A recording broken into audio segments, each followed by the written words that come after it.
नमस्कार,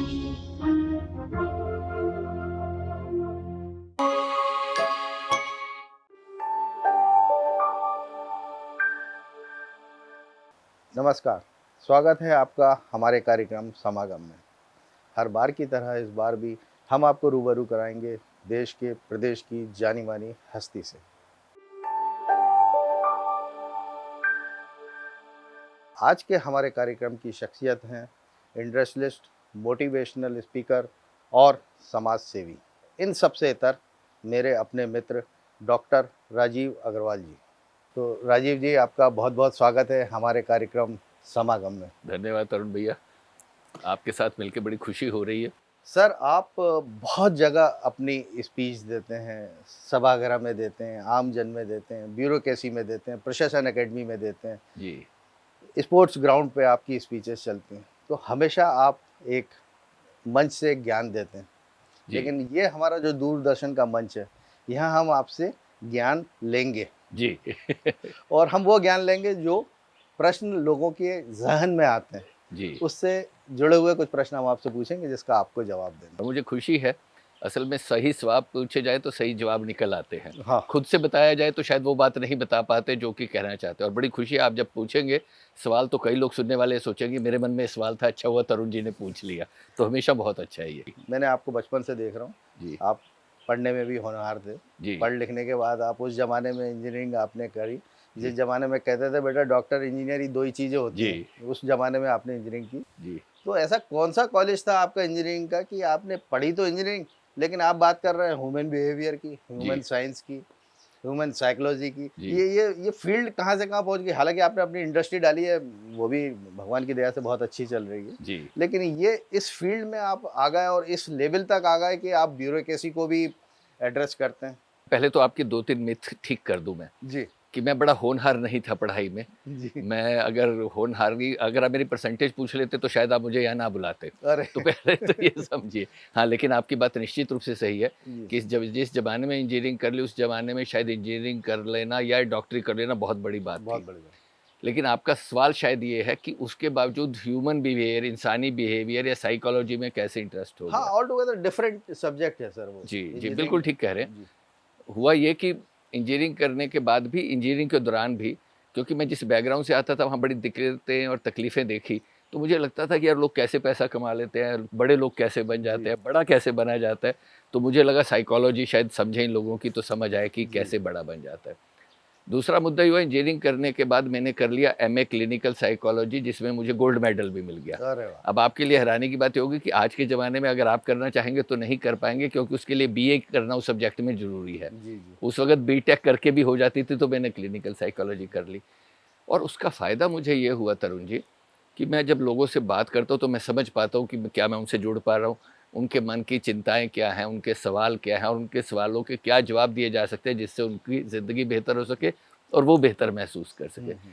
तो वो कॉलेज ऐसा कुछ भी नहीं था कि जहाँ साइकोलॉजी का कुछ, वो कॉलेज वैसे ही कॉलेज था जैसे सारे इंजीनियरिंग कॉलेज थे। वो मेरी निजी शायद शौक था, जो मुझे खींच कर उस दिशा में ले गया, जहाँ जिसने मुझे आज जहाँ मैं खड़ा हूँ वहाँ लाकर खड़ा कर दिया। तो ह्यूमन बिहेवियर हमेशा मुझे खींचता है कि लोग जो करते हैं वो क्यों करते हैं। जी, एक ही फेलियर में एक उठ के दोबारा खड़ा हो जाता है, कुछ डूबे रह जाते हैं, कुछ लोग रिश्तों के टूटने में टूट जाते हैं, कुछ रिश्तों के टूटने में बन जाते हैं। तो ज़िंदगी की अलग-अलग विधाओं में वो व्यवहार क्या है, वो क्यों होता है, वो मेरे को अच्छा लगता है और वो मैंने जाना, पढ़ा, सीखा और अब लोगों को बता रहा हूँ और आज आप पूछ रहे हैं। Thank you. लेकिन सर आप तो कभी ऐसे थे नहीं जब आपसे हम जब मिला करते थे, स्कूल तक हमने जी, साथ में रहे, जी। तब तो कभी आप ऐसे नहीं थे, इस तरह की बातें आप नहीं करते थे। ये कहा है कि ये बदलाव कैसे और क्यों?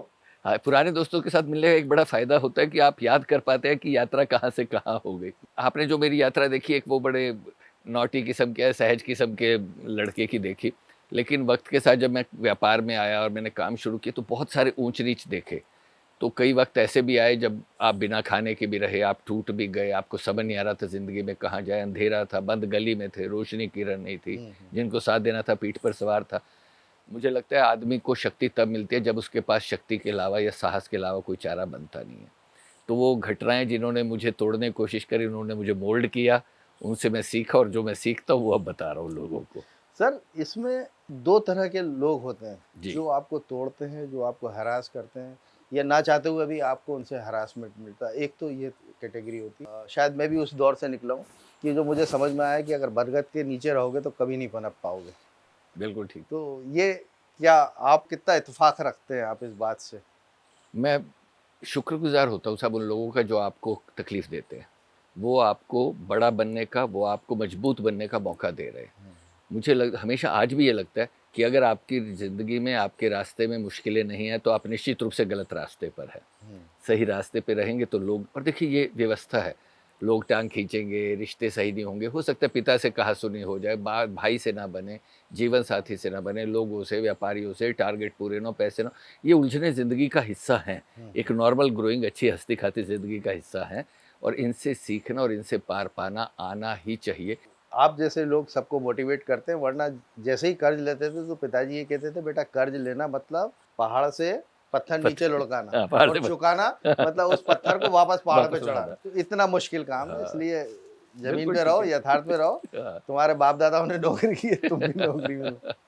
खैर मैं नौकरी वालों को गलत नहीं कह रहा हूँ। नहीं, नहीं, वो उन्होंने हमें बना दिया साहब, हाँ, उन नौकरियों की वजह से हम पढ़ लिख के बन गए। बिल्कुल, बिल्कुल। एक और मुहावरा होता था जो जी। हमको कहते थे, डाँट पड़ती थी, कहले छोटे मुँह बड़ी बात करते हो। तो वो जो छोटे मुँह और बड़ी वाली बात है, तो ये छोटा मुँह आज की तारीख में किस एज तक ही छोटा रह गया है?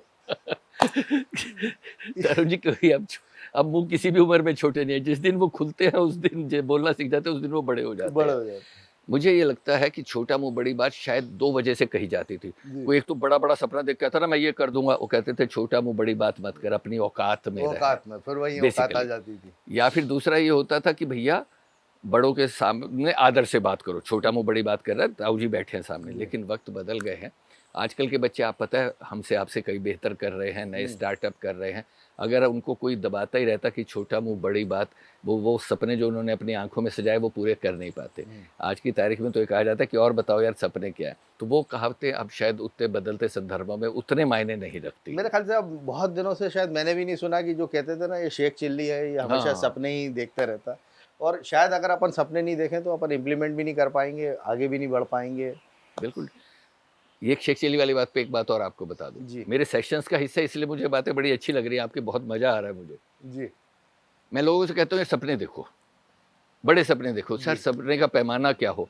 मैंने कहा उस लेवल का सपना देखो जब तक लोग आपके सपने पे हंसे नहीं, समझे आपने बड़ा सपना नहीं बड़ा देखा। सपना देखा। जब तक लोग ये नहीं कहते साला शेख चिल्ली क्या बात करता है तू, समझे आपने सही सपना नहीं देखा। तो वो शेख चिल्ली मत बनिए, मैं तो कहता हूँ शेख चिल्ली बनिए। बनिए। क्यों नहीं बनिए, जरूर बनिए, देखिए और फिर पूरा कीजिए। चूँकि आप व्यापार में भी हैं, आपकी एक अपनी इंडस्ट्री है, बहुत अच्छी चल रही है। एक और 20-25 साल पहले एक इक्विपमेंट आया करता था सीज़ फायर के नाम से, और वो जो फायर एक्सटिंग्विशर देते थे वो कोई नई चीज़ नहीं थी। बरसों से हम देख रहे हैं, स्टेशनों पे देख रहे हैं, एयरपोर्ट पे देख रहे हैं, ऐसा कोनिकल टाइप का होता था, जी, लाल रंग का। जी, पिताजी जी। पूछते थे ये क्या, हमने कहा आग बुझाने का, हमने कहा ठीक है। लेकिन साहब वो 2 साल में उसकी जो मार्केटिंग हुई है, वो ऐसी मार्केटिंग हो गई कि हर घर में, हर कमरे में और हर ऑफ़िस में, इवन बसों में भी वो फायर एक्सटिंग्विशर लगा रहता था। वो किस तरह की मार्केटिंग थी, जो मार्केटिंग आज तक दोबारा नहीं आ पाई, क्योंकि उसके बाद तो बहुत सारे प्रोडक्ट और आ गए। तरह-तरह की बीमारियाँ भी आ गईं, तरह-तरह के प्रिकॉशन और सब कुछ हो गया, लेकिन वो मार्केटिंग आज तक वो चली कहाँ गई साहब, वो मार्केटिंग शुरू कहाँ से हुई थी? तरुण जी, आज बड़ा गजब का सवाल पूछा आपने और मजा आ गया। 2 हिस्से थे इस मार्केटिंग के। दुनिया में सब प्रोडक्ट आदमी 2 वजह से खरीदता है, लालच की वजह से या डर की वजह से। और आप समझिए दुनिया में जितने बाबों की दुकान चल रही है ना, वो डर की वजह से चल रही है। वो जो सामने बैठे हैं वो किसी परेशानी और डर की वजह से। तो डर एक बहुत बड़ी चीज़ है, आग लग जाएगी डर। तो आदमी सारे इंश्योरेंस क्या है, वो डर है, डर की मार्केटिंग है कि साहब आग लग जाएगी, कैसे-कैसे ऐड दिखाते हैं आप समझ। पहली शुरुआत हुई डर से, और दूसरी जो मार्केटिंग का उसका हिस्सा बना वो ये था कि दुनिया में हर किसी को वो चाहिए जो दूसरे के पास है। आप कभी भाभी जी को साड़ी दिलाने ले जाइए, हाँ, साड़ी की दुकान पे बगल में एक और आंटी साड़ी देख रहे होंगे, जिस साड़ी को वो पसंद करेंगी ना, कहेंगी ये मुझे भी दिखाना। हाँ, वो तिरछी नज़र से उन्होंने तिरछी कहा नज़र से, कि नहीं मुझे भी दिखाना, वो कहता है ये तो बिक गई। हुँ, और ये क्या डर, हर आदमी को वो चाहिए जो 10 लोगों के पास है। आप देखिए ना, सारा काम इसी तो हुआ क्या, शुरू में कुछ लोगों ने खरीदा तो 10 लोगों को लगा यार इसकी कार में लगा हुआ है, मेरे को भी लगाना है, इसकी बस में लगा है तो मुझे भी लगाना है। एक तरह से वो फ्लडिंग हुई, तो 2 हिस्सों में, पहली डर से शुरू हुई और फिर दूसरी नकल पे चलती नकल गई पे। कि इसके पास है तो मेरे पास भी हो, और धीरे-धीरे वो फैलता गया। खूब चला वो वक्त धीरे के धीरे साथ, भेड़ चाल बोल लेकिन सकते वो हैं। मार्केटिंग कहीं नहीं गई, मार्केटिंग आज भी चल रही है। सर आपके जो व्याख्यान होते हैं उसमें एक क्वेश्चन आंसर्स का भी सेशन होता हुआ जी है ना, उस क्वेश्चन आंसर के सेशन में कई लोग आपसे कई तरह के प्रश्न करते होंगे, जी आप बड़ी सहजता से जवाब भी देते जी होंगे। जी अगर आप 10 जवाब देते होंगे तो उसमें एक जवाब आपको हिला भी देता होगा। जी। वो तजुर्बा आप एक्सपीरियंस आप शेयर करें सर, कि वो कौन सा क्वेश्चन था जिसमें आपको लगा कि ले यार ये कब फंस गया मैं। नहीं, ये नहीं लगा कि मुझे क्या लगता है, तरुण जी अनुभव से कई चीज़ें सीख जाते हैं। हाँ, अब मैं कहीं सेशन लेने जाता हूँ तो उन सेशन पार्टिसिपेंट्स जो बैठे होते हैं, उनमें से कोई एक हाथ खड़ा करता है और बाकी जो बैठे होते हैं उनकी बाँछें खिल जाती हैं। हाँ, मैं समझ जाता हूँ ये काड़ी करता है। हाँ। वो जानते हैं कि इसने कइयों की पहले वाट लगाई है, अब अग्रवाल साहब का नंबर आ गया है। तो अनुभव से सीख जाते हो आप। हाँ, सवालों को मैं 2 हिस्सों में बाँट लेता हूँ। कुछ सवाल सिर्फ़ सवाल करने के लिए हैं, जवाब सुनने के लिए हाँ, नहीं है, और कुछ सवाल ऐसे हैं जो कि वाक़ई चाह रहे हैं कि जवाब क्या हो। तो जब ये फ़र्क कर लेता हूँ कि ये सवाल सिर्फ़ सवाल है, तो मैं कहता हूँ अच्छा बोलिए क्या कहना है। हम्म, तो कई बारी सर क्या कहते हो आप, कुछ भी कह देते हो, हम अधिकारी हैं, हमारा काम थोड़ी आखिरी आदमी तक पहुँचना, हम थोड़ी सफाई की ज़िम्मेवारी है वो। हाँ, मैं कहता हूँ और बोलो, और कुछ, और कुछ। जब वो सारी बात करता मैं ठीक है, ओके, हो गया और कुछ कहना कि नहीं? अच्छा हम क्या बात कर रहे थे? क्योंकि मुझे पता है इसको सवाल का जवाब हाँ, नहीं चाहिए, इसे सिर्फ सवाल और अपनी वो दिखानी है। लेकिन जिन सवालों के जवाब चाहिए होता है मैं भरसक कोशिश करता हूँ कि मैं उनका सही जवाब दे सकूँ। इतने साल के अनुभव से मैं उनको निकाल चुका हूँ। तो जो आपके सेशन होते हैं वो डिफरेंट सेगमेंट्स में होते हैं, जैसे स्कूल की एजुकेशन की बात करें तो एक हायर एजुकेशन में होता है, एक लोअर एजुकेशन में होता है। स्कूल के बारे में आप बताएं कि अगर 12th तक के बच्चे बैठे हुए हैं, 8 जी से लेकर 12 तक के जी या 5th से लेकर 12, आप 5th वालों को भी आपने कभी जी जी जी किया जी है जी आपने? जी जी जी। तो मुझे 5th वालों को बताइए कि सर उनको बच्चों को एक तो बांध के रखना बड़ा मुश्किल है, क्योंकि वो ये देखते हैं कि बगल वाला साला टॉफी खा रहा है, मैं क्या खा लूं। तो जब आप क्योंकि अभी जब आप जाते हैं तो बड़ा सिंसियर आपके श्रोता होते हैं, वो बच्चे कह रहा टॉफी दे दो बेटा, मेरी ड्रेस कहाँ गई, आए के लिए मैडम सुसु आ रही है। तो आप उन्हें कैसे बांध के रखते हैं, उनके इंटरेस्ट की क्या चीज होती है? आप सारे ट्रेड सीक्रेट जान लेना चाहते हैं, बट कोई दिक्कत नहीं है, समझिए। मैं आशा कर रहा हूँ आप ये काम शुरू करने वाले नहीं हैं। बहरहाल देखिए साहब, 5वीं के बच्चों को नहीं बांधता, उनको बांधा नहीं जा सकता, और मेरी निजी मत ये है कि उनको बांधा नहीं जाने चाहिए। वो फूल हैं, उनको खिलने देना चाहिए। हाँ, लेकिन 8वीं से 12वीं के बच्चों की चिंताएं मैं समझता हूँ। उस वक्त वो बड़े एक दौर से गुजर रहे होते हैं जहाँ उनको शारीरिक परिवर्तन भी हो रहे हैं, मानसिक परिवर्तन भी हो रहे हैं, कैरियर का चिंता भी है, पीयर प्रेशर भी है, और पेरेंट्स का प्रेशर भी है। अब उसको वो झेल रहे हैं, तो मैं उनसे वही बात करता हूँ जो मैं कहता हूँ यार कितने लोग ऐसे हैं जिनकी अपनी मम्मी से लड़ाई हुई है आज, तो 90% हाथ उठा देते हैं कि साहब आज मम्मी से बहस हो गई थी। तो सडनली मैं उनको लगता है कि जुड़ पाता। दूसरा, जब उनके सवाल आते हैं तो मैं कभी उनको साथ जजमेंटल नहीं होता। देखिए एक उम्र के बच्चे रिस्पेक्ट मांगते हैं, उनको लगता है कि हमारी बात सुनी जाए और समझी जाए और हम समझदार हैं। मेरे को देखिए लोग आके वो सीक्रेट बताते हैं तरुण भैया जो अपने माँ बाप को नहीं बताते। इस उम्र की बात कर रहा हूँ मैं, 8वीं से 12वीं वाले। माँ बाप से अच्छा कोई बेहतर गाइड या दोस्त हो नहीं सकता, लेकिन मुझे आके बताते हैं। क्यों? क्योंकि मैं उनको कभी भी समझाने नहीं बैठ जाता। उनको उस वक्त ज़रूरत है कोई उनकी बात को समझे। सुनना ही उनके लिए आधा, तो वहीं वो सेटिस्फेक्शन मिल जाता है। दुनिया की आधी समस्याएं, बल्कि 90% समस्याएं अगर सामने वाला सुन भर ले तो हल हो जाते हैं। रिश्तों में लोग मरे जा रहे हैं कि कोई हमारी सुन ले, लेकिन हम सुनते नहीं। तो मैं उनके साथ क्या करता हूँ, उनसे जुड़ता हूँ, उनके लेवल की बात पूछता हूँ कि यार आज क्या प्रेशर है, काम नहीं हो पा रहा है, अच्छा कोई ब्रेकअप वाला इशू है क्या, किसी का कोई उलझन है। उनको सडन लगता है यार ये बंदा हमारी बात को समझ रहा है। तो मैं याद करता हूँ हमेशा जब जिस ऑडियंस में जाता हूँ वहाँ बैठ के ये सोचता हूँ कि यार मेरी उस उम्र में क्या चिंताएं थी और क्या उन चिंताओं को आज भी ये जी रहे हैं, और वो उनसे पूछ लेता हूँ और समझ लेता हूँ, तो बात बन जाती है। तो यहाँ हम छोटा सा ब्रेक लेते हैं। जी। मैं आपको जाने नहीं दूंगा, अभी 4 सेगमेंट और बचे हुए हैं। जी बेहद अभी जरूर। हायर एजुकेशन बचा है, ब्यूरोक्रेसी बची हुई है, जी और आपका कॉर्पोरेट सेक्टर बचा है। जी।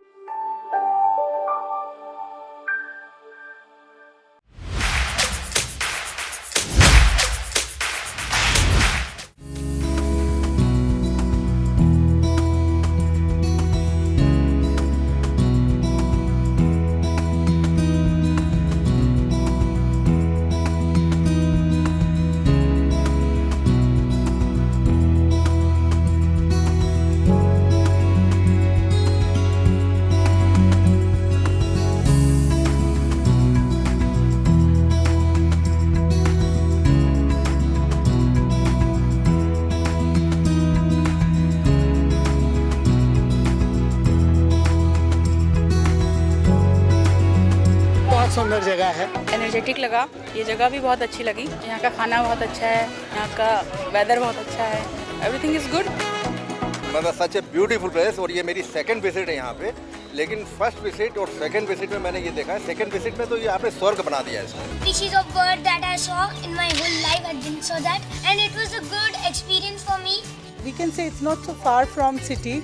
It's within city, but it gives a look of a forest. It is a very good place to spend weekend with your family as it is very close to nature. Family outing के लिए आना है तो this is an ideal place. If you want to enjoy here, have a calm, quiet time to yourself, this is the best place to be. Absolute fantastic, very good hospitality.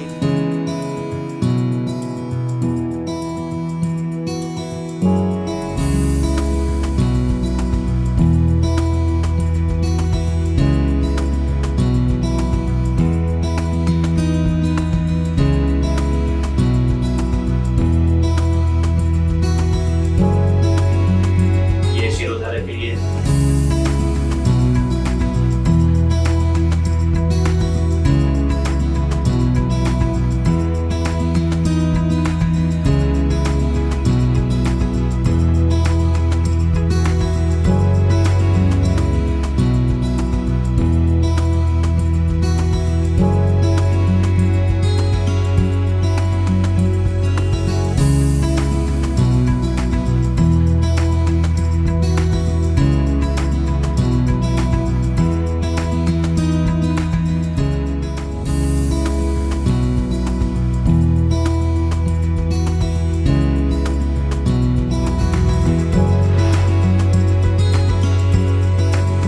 Ambience बहुत अच्छा है, environment बहुत अच्छा है and जगह बहुत अच्छी है। मतलब जा जाके एक एडवेंचरस हो जाता है कि आप अंधेरे में एडवेंचर कर रहे हो। That's very good. ब्रेक के बाद फिर से स्वागत है आपका हमारे कार्यक्रम में। तो राजीव जी, हमने अपना जो सिलसिला था वो छोड़ा था, जो 8 से लेकर 12 तक के बच्चे हैं उनके क्वेश्चन आंसर्स पे। आपने बड़ी अच्छी बात बताई। उसमें एक मेरी क्यूरियोसिटी और है जी। हर बच्चे की एक ये होती है कि मैंने मम्मी ये कह रही है, पापा ये कह रहे हैं जी और दीदी ये कह रही है और मेरा पड़ोसी ये कह रहा है और मेरा दोस्त ये कह रहा है कि तुम्हें ये बनना है जी और मेरी ये अच्छा। जी आपने एक का जवाब दे दिया, जी लेकिन उस जवाब से हो सकता है वो जिसने क्वेश्चन पूछा वो तो सेटिस्फाइड हो जाए, जी बाकी 3 लोग सेटिस्फाइड ना हो, जी क्योंकि उनकी समस्या में जो प्रायोरिटी होगी वो पिताजी होंगे या प्रायोरिटी होगी वो माता जी होंगी। जी फिर जब वो खड़ा होता है तो फिर जो मैं टीवी चैनल्स पे और इस तरह के मोटिवेशनल स्पीकर्स होते हैं या जो वो लोग यही कहते हैं कि यार अभी तो मैंने जवाब दिया, या क्लासरूम में कहते हैं अभी तो जवाब दिया, तो दूसरा बच्चा डिमोरलाइज हो जाता है। लेकिन आप क्या समझते हैं कि आप कि एक बच्चे के क्वेश्चन से उसके जवाब से वो तो सेटिस्फाइड हो गया, बाकी हो सकता है ना हो, और फिर अगर वो दूसरा जवाब कर रहा है तो क्या आप में कितना पेशेंस लेवल है कि आप उस बच्चे का भी जवाब देंगे, क्योंकि क्वेश्चन सेम है। जी बिल्कुल ठीक है, क्वेश्चन सेम है लेकिन उसकी चिंताएं अलग हैं। मैं आपको बिल्कुल बहुत अच्छा आपने कहा। मेरे सारे सेशन यहाँ से शुरू होते हैं कि कृपया मुझसे सवाल पूछिए, ज़्यादा से ज़्यादा पूछिए, मुश्किल से मुश्किल पूछिए, उस तरह से पूछिए जैसे मुझे आपको यहाँ से भगाना है। मकसद क्या है? सवाल पूछने का कोई समय नहीं होता। मैं एक टीचर के स्कूल में गया, वहाँ एक टीचर कह रही कल एग्ज़ाम है तुम आज पूछ रहे हो, तो मैं वहीं रुका और मैंने टीचर से कहा सवाल पूछने का कोई समय नहीं निर्धारित है, आज नहीं तो कब। इसको हक है, ये कल एग्ज़ाम शुरू होने से पहले तक सवाल पूछे और ये उनका हक होना ही चाहिए। मैं सवालों का बड़ा वोटरी हूँ तरुण जी। पहले तो आपको ये बताओ, हम लोग बच्चों को जीवन भर ज्ञान के पीछे भगाते रहते हैं, पढ़ पढ़ पढ़ पढ़, ज्ञान ले ज्ञान ले। वो ज्ञान के पीछे भाग रहे हैं, ज्ञान आगे आगे भाग रहा है। मैं बच्चों से कहता हूँ तुम सवाल पूछो, ज्ञान तुम्हारे पीछे भाग गया। पंखा क्यों है, लाइट क्यों है, कैमरा क्यों है, ऐसे क्यों है, वोटर क्यों है, गाड़ी क्यों है, ईवी क्यों है, प्रोजेक्टर क्यों है, टीवी क्यों है। जितने सवाल पूछोगे ज्ञान आपके पीछे भागेगा। ये हमें सीखना ही पड़ेगा कि सवाल ग्रोथ का सबसे खूबसूरत और सबसे बेहतरीन जरिया है। तो मेरे सेशंस की खासियत ये है कि वो शुरू होते हैं सवाल से और ख़त्म भी सवालों पे ही होते हैं, और बीच में एक सवाल को 10 बारी भी जब पूछा जाता है, मैं जानता हूँ कि ये सवाल अलग वजह से पूछा जा रहा है, कोशिश करता हूँ कि उसको उस ढंग से उस लेवल पर जाकर जवाब दे पाऊँ जो उसके मन की चिंता है। किसी के पिताजी की वजह से चिंता है, बिल्कुल ठीक कह रहे हैं, किसी को माता जी की वजह से चिंता है। मैं उनको कहता हूँ यार तुम्हारी अपनी क्या चिंता है और तुम कहाँ चाहते हो, तुम्हारा मन कहाँ टिका हुआ है। क्योंकि किसी भी गो, कहते हैं ना, putting round pegs into square hole will not work. और फिर मेरी कोशिश ये भी रहती है कि मैं माँ बाप तक पहुँच पाऊँ और उनको शायद बता पाऊँ कि ये खूबसूरत फूल है, ये हीरे हैं, इनको मौका दीजिए, ये चमक जाएंगे। तो इतना आप समय कैसे निकाल लेते होंगे सर? आपको फैक्ट्री भी देखनी है, घर भी देखनी है, भाभी जी वगैरह से आपको कुछ होता है सवाल जवाब आपके कुछ? हाँ, ऐसा होता है। उनके सहयोग के बिना हो नहीं सकता। समय, मैं हमेशा मानता हूँ कि दुनिया के हर शख्स के पास, 850 करोड़ लोगों के पास, ईश्वर ने सबको, किसी को रूप अलग दिया है, रंग अलग दिया है, सोच अलग दी है, बॉडी बनावट अलग दी है, चॉइसेस अलग दिए हैं, हालात अलग दिए हैं, लेकिन एक चीज़ सबको कॉमन दी है और एक बराबर दी है, वो है समय। वो है समय। समय। किसी भी शख्स को, दुनिया में 2 शख्स को कोई भी चीज़ एक जैसी नहीं दी, लेकिन एक चीज़ उसने सबको एक जैसी दी है। सबके पास 24 घंटे हैं तो 7 दिन है सबके पास। सबके पास। क्या आप उनके साथ करते हैं, ये सवाल है। और मैं उस अपने दिन समय- को सुबह शुरू करता हूँ 6 बजे, हाँ। तो वो मेरा सबसे पहले 2 हिस्से वो बचते हैं। जो 8 बजे शुरू होता है उसके मुकाबले मेरा 2 घंटे बड़ा हो गया, हाँ। और मैं 11 बजे तक लगा रहता हूँ, तो मेरा शाम को भी जो 10 बजे से होता है उससे 1 घंटा ज़्यादा बड़ा हो गया। और दूसरा ये है कि मैं फोकस रहता हूँ। लोगों से भी ये कहता हूँ, जिस वक्त जो काम कर रहे हैं उसमें 100% रहें। अब यहाँ बैठे हैं वहाँ की सोच रहे हैं, वहाँ बैठे हैं कहीं और की सोचेंगे, कहीं और बैठे हैं तब यहाँ की सोचेंगे। किसी में पूरी तरह नहीं करते, किसी काम में मज़ा नहीं आता, फिर समय वेस्ट होता है, लगता है यार हुआ नहीं, आउटपुट नहीं आई। मेमोरी जो आपकी शार्प है, ऑब्वियसली वो शार्प है ही, और स्टोरेज कैपेसिटी भी अच्छी है। इसके पीछे क्या राज है? ये क्या राज यही है कि जहाँ है वहीं का सोचें, वहीं का करें? क्या है क्या? मैं तो आपसे सुनना चाहूँगा, मुझे नहीं मालूम। तरुण भैया, मेमोरी एक मसल है। आपके मसल में स्ट्रेंथ कहाँ से आती है? एक्सरसाइज से। मेमोरी को भी आप जितना एक्सरसाइज करेंगे उतनी मजबूत होगी। जैसे आप मसल्स को मजबूत करने के लिए एक्सरसाइज करते हैं कहीं भी, और कभी आपको कोई चोट वोट हो जाए, एक्सीडेंट हो जाए, तो डॉक्टर आपको फिजियोथेरेपी कराता है।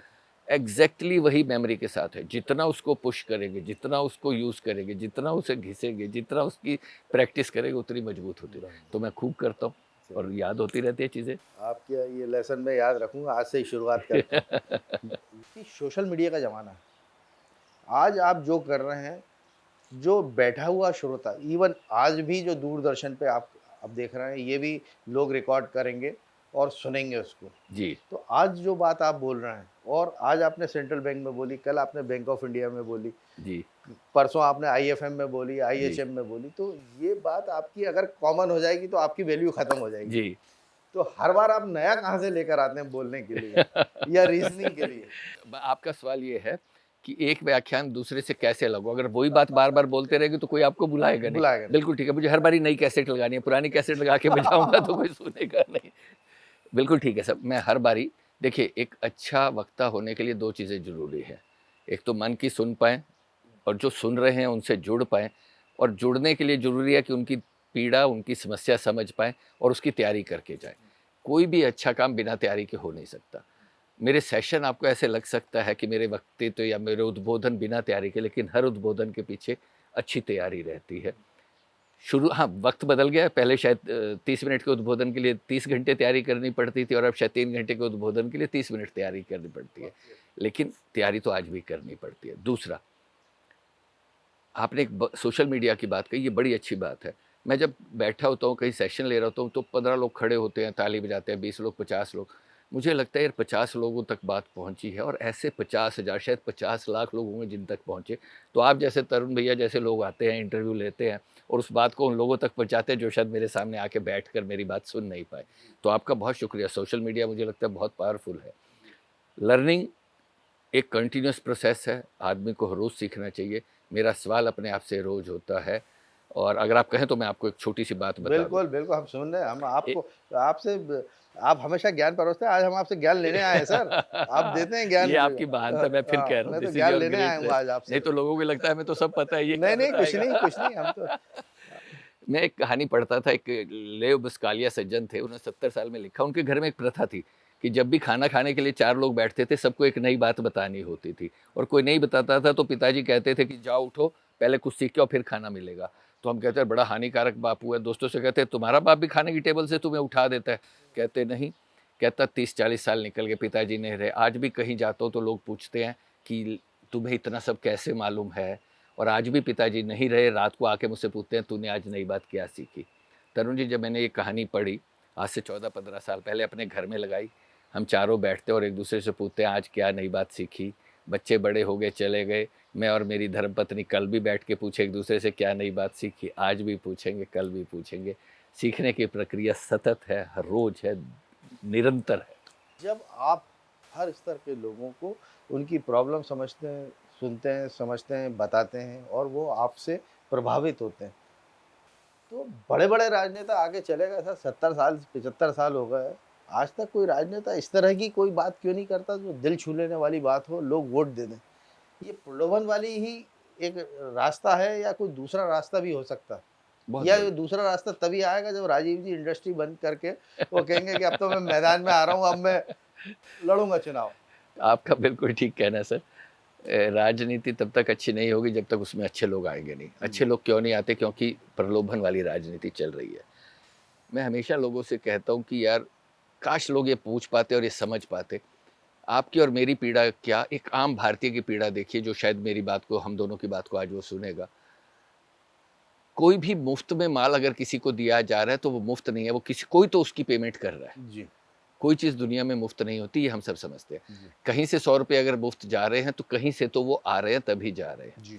मैं अगर खड़ा हूँ और अगर आप मुझसे कहें, मैं कभी राजनेता नहीं बनना चाहता हूँ, ईश्वर ना करे, बट लेकिन अगर मैं खड़ा हूँ और तो मेरे सामने 1 लाख लोग बैठे तो मैं उनसे पूछूंगा तुम्हें मुफ्त में रोटी दे दूं या तुम्हें इस लायक बना दूं कि तुम अपनी रोटी नहीं पराठे बना पाओ, तो क्या बात होगी?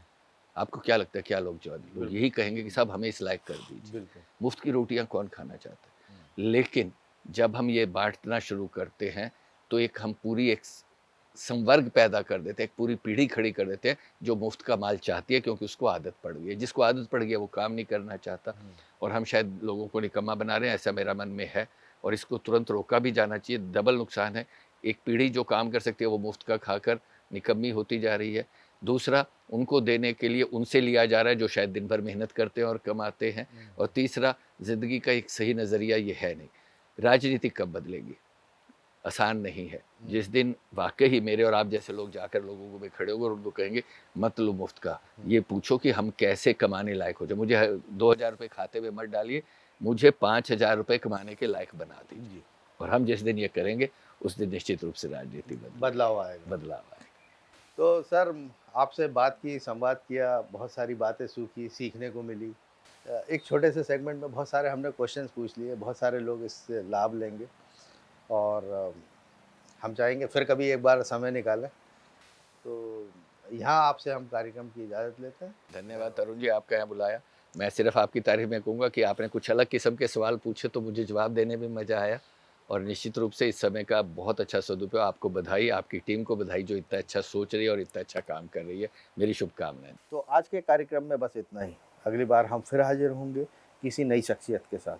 तब तक मुझे और मेरी पूरी टीम को दीजिए इजाज़त।